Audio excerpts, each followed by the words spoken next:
제가 초등학교 시절, 그러니까 정확하게 말하면 제 국민학교 시절에 있었던 일입니다.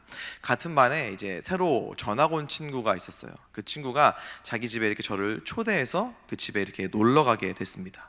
그 친구의 아버지는 그 모 항공사의 기장이셨던 것 같아요. 정확하게 기억은 나지 않지만 모 항공사의 기장으로 일하셨는데 온 가족이 미국에서 살다가 이제 한국으로 이사를 오게 된 겁니다. 그 친구 집에 놀러 갔습니다. 저와 같은 아파트 단지 안에 있었기 때문에 이제 들어가기 전에는 그 친구의 집이나 저희 집이나 크게 다르지 않겠다 이런 생각을 했어요. 뭐 비슷한 구조, 비슷한 벽지, 비슷한 바닥 뭐 이렇게 예상을 하고 들어갔습니다. 근데 들어갔는데 정말 영화에서만 보던 미국 집이 그 안에 펼쳐져 있는 거예요. 뭐 그때 당시 미국 집, 그 초등학생, 국민학생이던 제가 알고 있는 미국 집의 그림은 나홀로 집에서만 볼 수 있는, 바닥은 대리석, 그리고 거실에는 카페트, 그리고 벽에는 되게 화보 같은 가족 사진이 걸려 있는 그런 장면이었는데 정말 그 친구 집이 그렇게 돼 있었어요. 분명 같은 아파트인데 우리 집은 구수한 된장찌개 냄새가 날 것 같은 그런 바닥과 벽과 전등이었는데 그 친구 집에는 대리석이 걸려 있고 카펫이 걸려 있고 벽에는 멋진 가족 사진이 걸려 있는 거예요. 근데 가장 충격이었던 것은 그 친구가 집에 이렇게 저를 안내하려고 들어가면서 이 냉장고에 손을 이렇게 착 갖다 대니까 냉장고가 징 하고 울리더니 이 예쁜 얼음을 쏙 하고 토해내는 거예요. 반달 모양의 예쁜 얼음이 손을 갖다 대니까 탁 하고 나오는 겁니다. 그 얼음을 호기롭게 입에 넣으면서 저한테 너도 얼음 먹을래? 이렇게 저한테 권했던 기억이 있어요. 저한테는 그 장면, 그 순간, 그 냉장고가 어린 저에게는 어마어마한 충격이었습니다. 저는 얼음을 얻기 위해서 그 파레트라고 하나요? 거기에다가 물을 조심스럽게 붓고 이 부은 물을 냉장고까지 흘리지 않고 가기 위해서 조심조심 걸어가서 그거를 간신히 넣어야지만 몇 개 얻을 수 있는 게 얼음이었어요. 근데 그 친구는 손만 갖다 대면 얼음이 딱 하고 나오는 거예요. 제가 그 당시에 만났던 가장 최첨단 가전제품이었습니다. 물론 요즘은 기술이 발달해서 냉장고 안에 어떤 식재료가 있는지, 그 식재료가 얼마나 됐는지, 심지어 냉장고에서 뭐 이렇게 인터넷도 할 수 있는 그런 기술을 개발 중이다라고 제가 이야기를 들었습니다. 뭐 어디 냉장고뿐이겠습니까? 우리가 일상에서 가장 친숙하고 가까운 가전제품 뭐가 있을까요? 바로 텔레비전이죠. 제가 어렸을 때 텔레비전은, 특별히 일청분들은 아마 잘 모르실 거예요.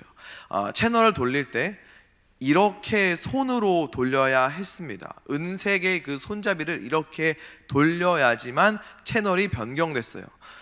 리모컨도 없었습니다. 리모컨 대신에 누워서 엄지발가락과 두 번째 발가락을 정말 교활하게 구부린 다음에 발가락 사이에 그 손잡이를 끼워서 돌리는 게 저희가 사용하던 리모컨이었어요.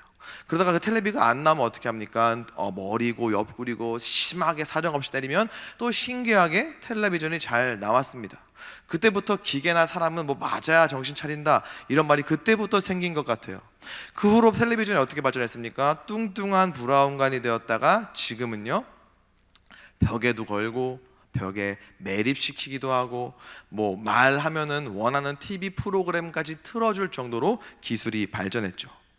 자, 근데 여러분, 아무리 기술이 발전해도요, 뭐 텔레비전이나 그 외 가전제품들이 온갖 여러 가지 기능들을 다 탑재한다 할지라도 과거와 비교했을 때 공급원이 없으면, 동력이 없으면 아무리 많은 기능을 갖췄다 하더라도 제대로 작동할 수 없다는 사실에서는 예나 지금이나 변함이 없습니다. 아무리 좋은 최첨단 기능이 탑재된 냉장고라고 할지라도요, 플러그인 코드를 꽂아야지만, 전기가 공급해주는 동력이 있어야지만 그 많은 기능들을 제대로 활용할 수 있다는 거예요. 동력이 공급되어야지만 본래의 기능을 온전하게 발휘할 수 있다는 것입니다. 그리스도인인 저와 여러분도 마찬가지입니다. 복음을 듣고 예수 그리스도를 주인으로 모셨다고 해서 그 이후로 그 어느 것도 필요 없는 게 아닙니다. 저와 여러분 모두는요, 의존적인 존재예요. 냉장고, 세탁기, 텔레비전이 전기라는 공급원에 의존해서 기능하는 것처럼 저와 여러분도 무언가에 플러그인 되어 있어야 합니다. 무언가를 공급받아야지만 그리스도인으로서 온전히 살아갈 수 있는 존재, 그런 의존적인 존재로 하나님께서는 저와 여러분을 창조해 주셨습니다. 그렇다면 우리가 무엇을 공급받아야 될까요? 바로 성령입니다. 성령을 능력으로 공급받아야지만 살아갈 수 있는 인생, 성령을 능력으로 공급받을 수 있는 인생이 바로 그리스도인의 삶이고 바로 저와 여러분의 삶인 것입니다. 성령으로 살아야 되고요, 그래야 제대로 살 수 있는 거예요. 오늘 말씀을 통해서 그것을 확인해 보고자 합니다. 오늘 나누는 말씀을 통해서 성령을 사모하고 성령 충만을 사모하고 그렇게 성령으로 살아가기를 결단하고 소망하는 저와 여러분이 될 수 있기를 간절히 소원합니다. 말씀을 보면은요, 이 사마리아 사람들이 말씀을 듣게 되었다라는 기록을 우리가 볼 수 있습니다. 잘 아시는 것처럼 사마리아 땅은 유대인들이 회피하던 땅이었어요. 북이스라엘 시대에 사마리아 지역은 수도였습니다. 그때 아수르에 의해 북이스라엘이 패망하면서 이 아수르가 북이스라엘 사람들을 사마리아에서 다른 나라들로 강제 이주시키고 다른 이방인들을 사마리아 땅에 강제로 이사 오게 했어요. 이 사마리아 땅에 간신히 남아있던 유대인들은 자연스럽게 이주해 온 이 이방인들과 섞이게 됩니다. 유대인으로서의 혈통도 잃어버리게 되고요, 신앙의 혈통도 잃어버리게 된 것입니다. 그래서 유대인들은 사마리아 땅과 사마리아 사람들을 굉장히 차별했습니다. 그들에게 있어서 사마리아 땅과 사마리아 사람들은 증오의 대상이 될 수밖에 없었어요. 혈통을 중요하게 생각했었고 신앙의 순수성을 잃어버렸다고 생각했기 때문입니다.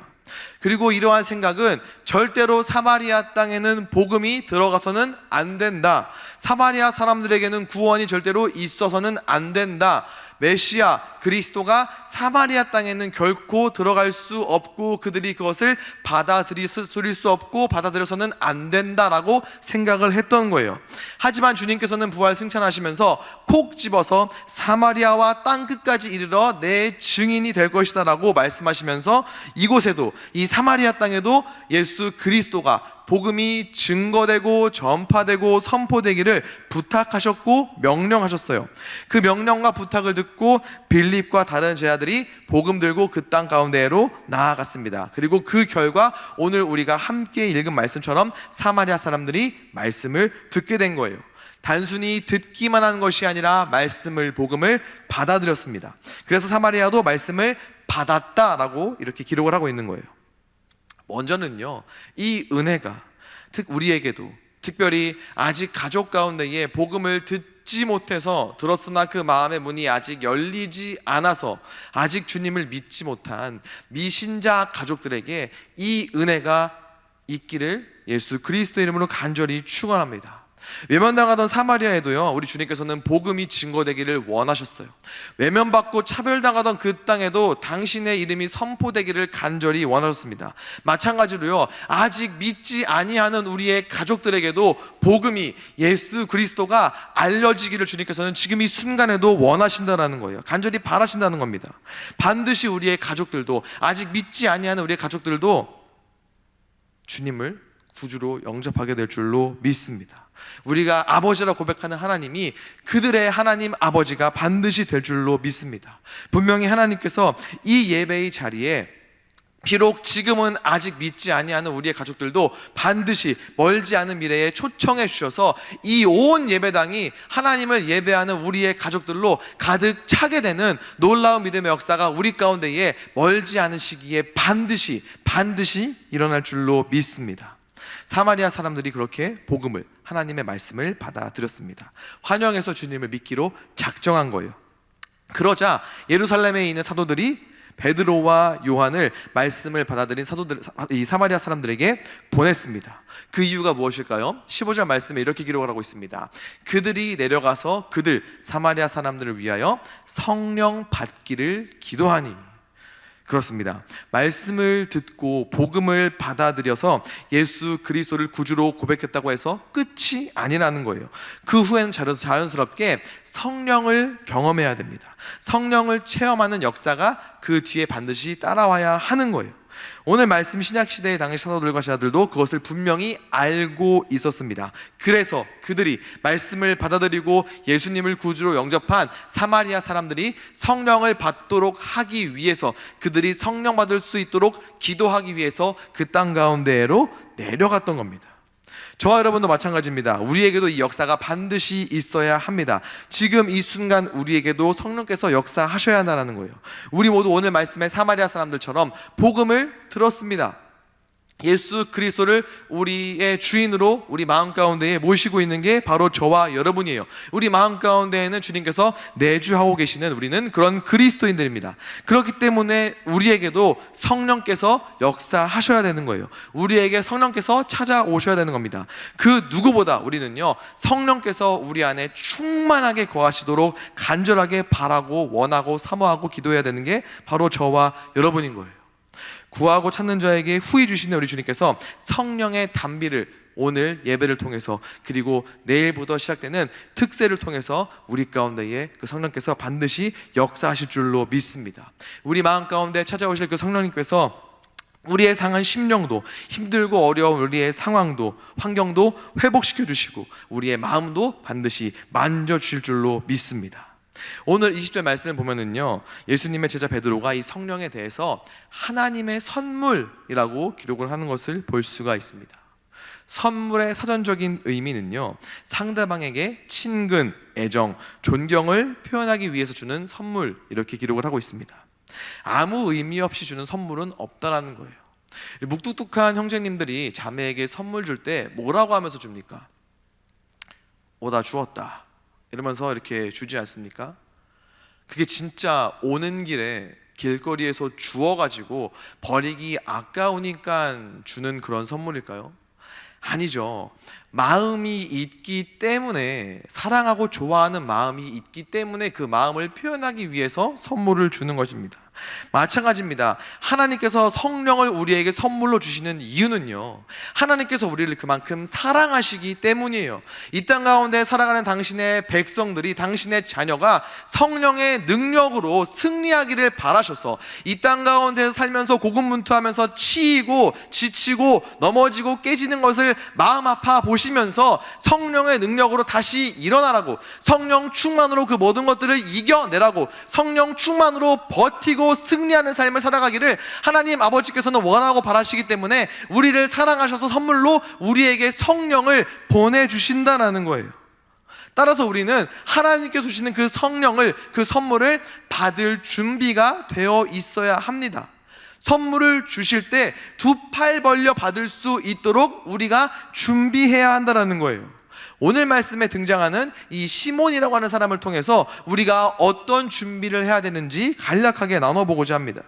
말씀을 보면은 시몬이라고 하는 사람이 등장을 해요. 우리가 잘 아는 예수님의 제자 시몬과는 다른 사람입니다. 이름만 같아요.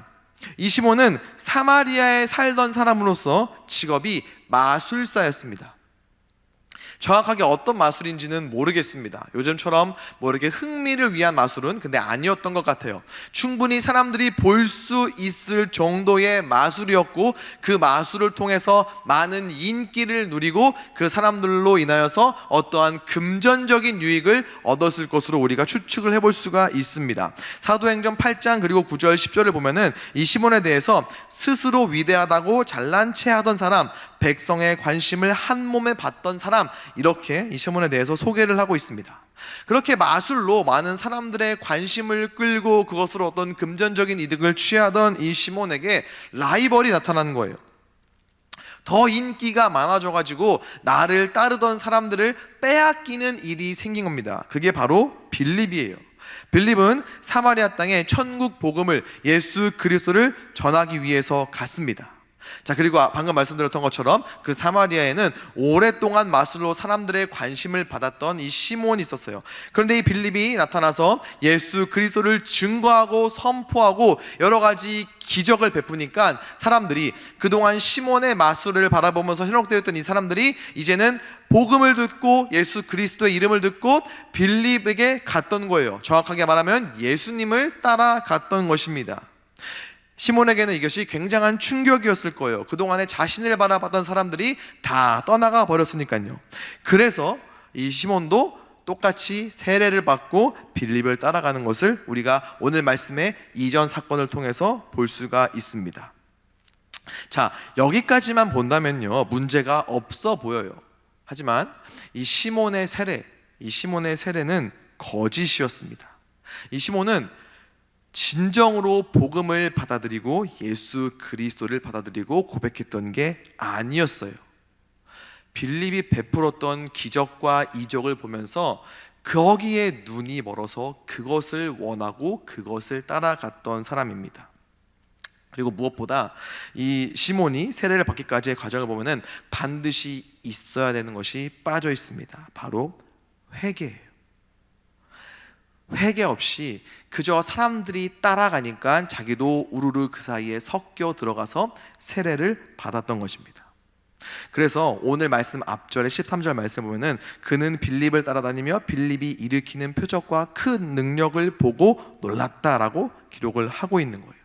그리고 오늘 말씀에서 이 시몬이 회개 없이 이 세례를 받고 하나님의 선물을 어떻게든 해보려고 하는 그 결정적인 장면이 오늘 말씀에 등장을 합니다.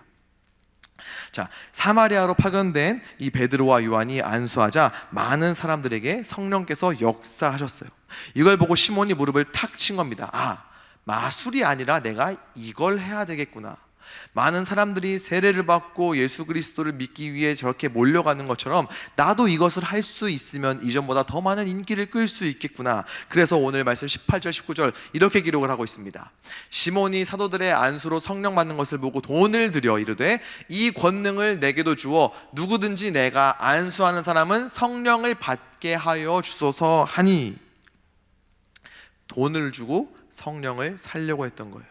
하나님의 선물인 성령을 돈으로 취하려고 했던 겁니다. 그래서 성직매매라는 단어가 이 시몬에서 유래된 거예요.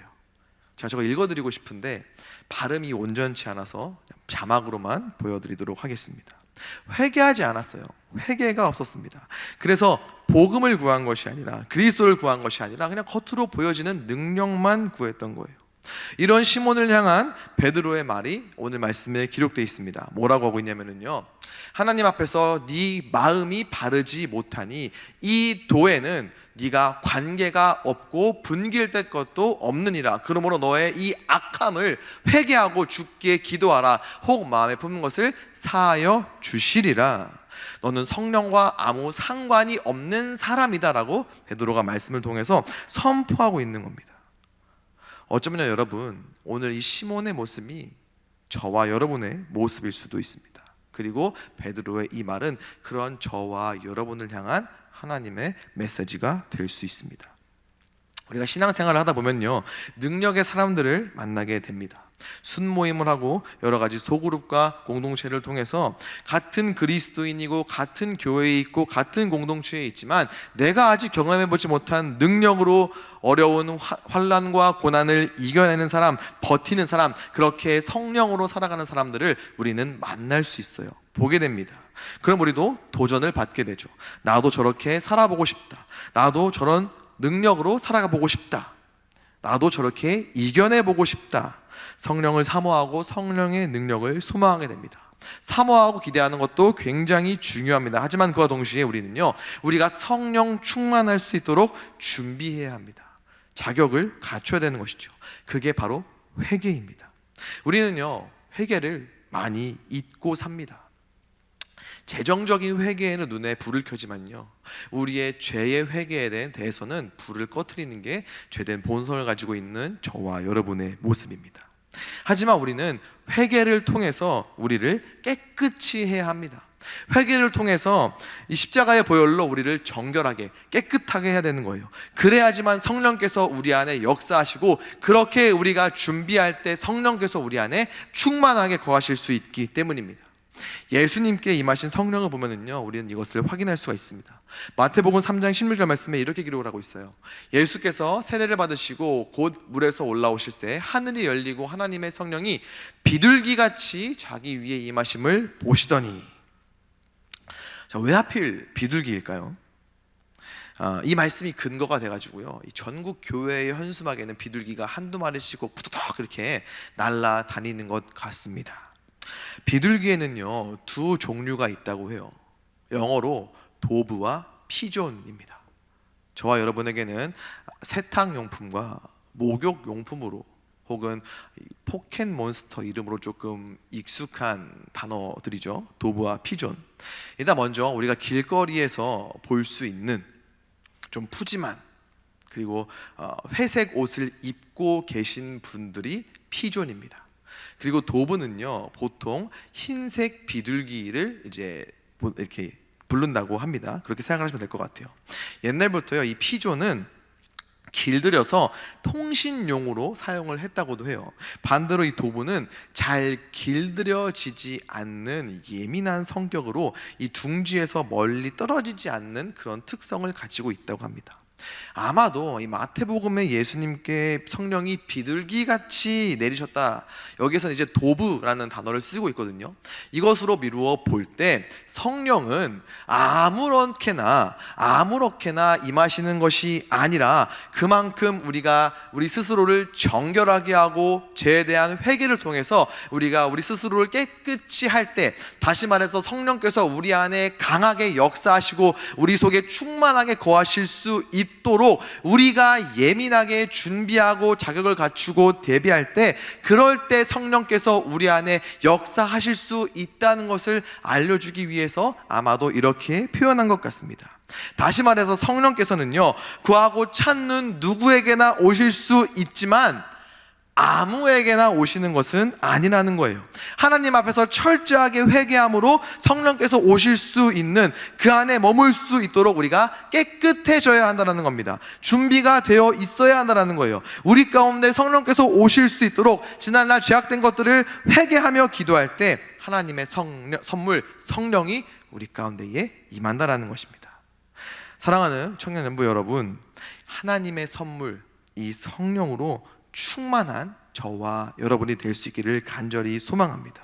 우리 그리스도인은요 그렇게 성령 충만함으로 성령의 능력으로 살아가야 하는 사람들입니다.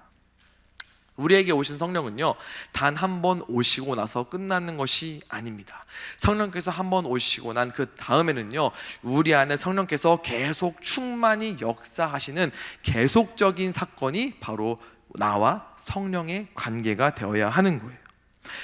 평생 성령님을 모시고 살아가야 되는 것이 바로 저와 여러분입니다. 그게 바로 성령 충만이에요.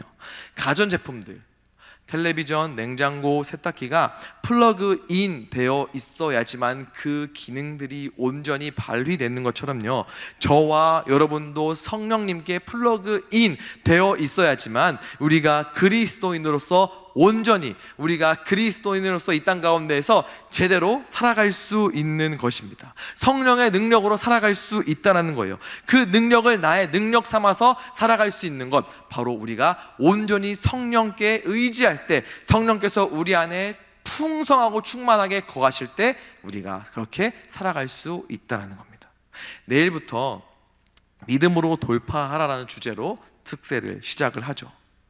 성령 충만을 경험하고 성령 충만을 구하기에 딱 좋은 시간이고 딱 좋은 타이밍입니다.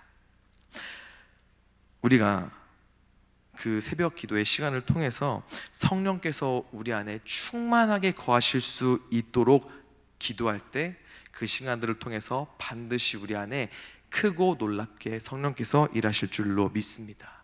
그 성령이 우리 안에 충만할 때요 우리는요 권능을 받아서 삶의 복잡한 문제도 이겨낼 수 있습니다. 고난도 돌파할 수 있습니다. 힘들고 우울하고 답답하고 답이 없던 우리의 모든 상황과 환경도요 놀랍게 뒤집히는 역전의 은혜가 바로 우리가 성령 충만할 때 우리 가운데에 일어난다는 거예요. 그리고 바로 그것이 성령 충만한 그리스도인이 경험할 수 있는 최고의 축복인 줄로 믿습니다. 하늘이 무너지는 것 같아도 성령님 우리 안에 계시면 솟아날 하늘길을 우리에게 보여주시는 거예요. 그 성령을, 그 성령 충만을 사모하며 기도의 자리 가운데로 나아가는 저와 여러분이 될 수 있기를 간절히 소망합니다. 그렇게 기도할 때 하나님께서 우리에게 주실 수 있는 최고의 선물, 성령이 우리 마음 가운데에, 우리의 상황과 환경 가운데에 임하실 줄로 믿습니다. 그렇게 그 성령으로 일평생 살아가는 사람, 그 성령의 능력으로 일평생을 살아가는 사람, 그 성령의 능력을 온 땅 가운데에 입증하고 보여주는 성령의 사람, 더 사랑의 교회 청년들이 될 수 있기를, 여러분의 삶이 될 수 있기를 우리 주 예수 그리스도의 이름으로 간절히 축원합니다. 우리 이 시간 함께 찬양했으면 좋겠습니다. 이 시간 찬양할 때요, 오늘 이곳에 계신 성령님이라는 찬양 하나님 앞에 올려드렸으면 좋겠습니다. 성령님, 나의 마음 가운데에 충만하게 임재하여 주시옵소서. 우리가 그 성령으로 살아가는 사람들 되게 하여 주시옵소서. 세상이 결코 흉내낼 수 없고 세상 그 어디에서도 공급받을 수 없는 이 성령의 능력이 우리의 삶을 통해서 입증되고 우리의 삶을 통해서 보여질 수 있도록 성령님 나의 마음 가운데에 강하게 역사하여 주시옵소서. 이런 마음으로 이 찬양 하나님 앞에 올려드리겠습니다. 함께 고백합니다. 오늘 이곳에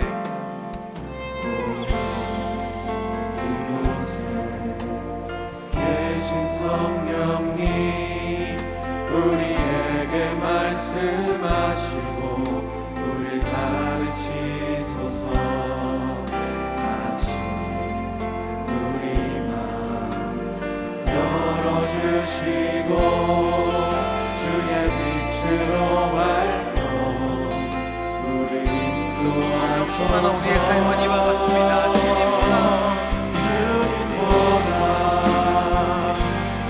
서지 않고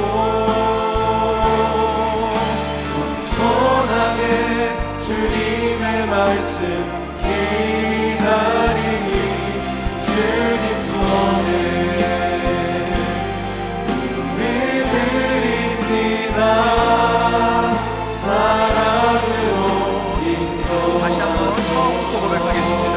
오늘 이곳에 계신 성령님,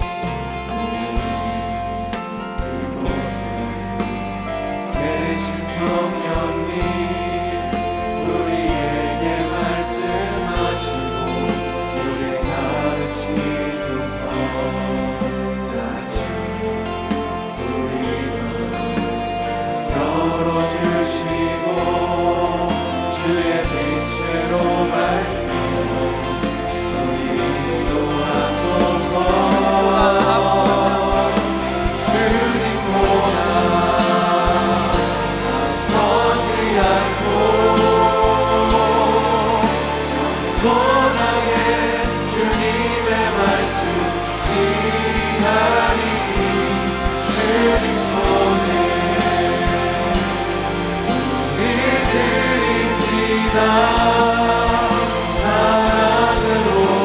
다시 한번 고백합니다. 주님보다 앞서지 않고 주님보다 앞서지 않고 겸손하게 주님의 말씀 기다리니 주님 손에 우릴 드립니다.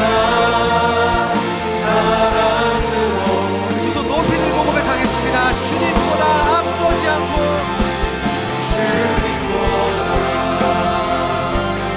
앞서지 않고 겸손하게 주님의 말씀 기다리니 주님 손에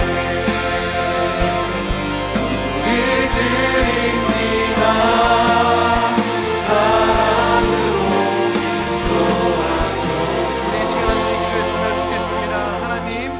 우리 안에 성령께서 충만히 거하실 수 있도록 우리의 마음을 만져 주시옵소서. 우리의 죄악된 것들 아버지 앞에 다 내려놓고 회개할 때 성령님 우리 안에 강하게 역사하셔서 성령의 능력으로 살아가는 사람 되게 하여 주시옵소서. 힘들고 어려운 상황 가운데 있다 할지라도 우리 안에 계시는 성령의 능력으로 말미암아 이겨내는 사람, 승리하는 사람, 성령의 능력으로 역전 인생 살아가는 사람, 우리 모두의 삶이 될 수 있도록 성령님 강권적으로 역사하여 주시옵소서. 주님 손에 우리의 삶을 맡겨 드립니다. 성령님 우리 가운데에 임재하여 주시옵소서. 성령의 능력으로 살아갈 수 있도록 아버지 하나님의 마음 가운데에 놀랍게 역사하여 주시옵소서. 주님 이름 간절하게 부르며 이 시간 함께 기도하시겠습니다. 주여